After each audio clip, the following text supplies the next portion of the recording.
টিয়কৰ বলমা টঙানী গাঁৱত অঘটন। বলমাৰ মূল পথেৰে নিয়া ঘৰচীয়া হাতীৰ আক্ৰমণত গুৰুতৰভাৱে আহত এজন। জানিব পৰা মতে পথেৰে টিয়কৰ পৰা বলমা দিশে হাতীটোক নি থকা অৱস্থাত ৰাইজে ধান চাউল দি থকা অৱস্থাত হাতীটোৱে হঠাৎ পৰাগ গগৈ নামৰ উক্ত গাঁৱৰে যুৱকজনক খুচি মহতিয়াই নিয়ে।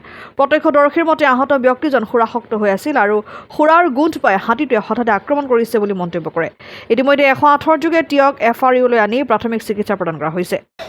মানুহজন মানে ডাঙৰীয়া এজন গৈছিলে আমাৰ সেই গাঁৱৰ সেই ৰাস্তাই তাৰপৰা মানে সেই ধান চান সেই খুৱাই হেৰি কৰোঁতে এইজনে মানে অকণমান নিচা অকণমান খোৱা তাৰমানে তেওঁ গোন্ধ পাই পিনি চাগে অকণমান হেৰি হৈছিলে নেকি, এবাৰ সোনকালে এনেকৈ সেইটো পিনি আঁতৰাইও দিছে। তাৰপৰা মানে আঁতৰি নোযোৱাৰ কাৰণে সেই দুবাৰ তিনিবাৰ হেৰি হোৱাৰ কাৰণে তাৰপিছত মানে এনেকৈ হেৰি কৰি থৈ ঘৰচীয়া হাতী হয়। এখেতৰ নাম কি? এখেতৰ নাম হেৰি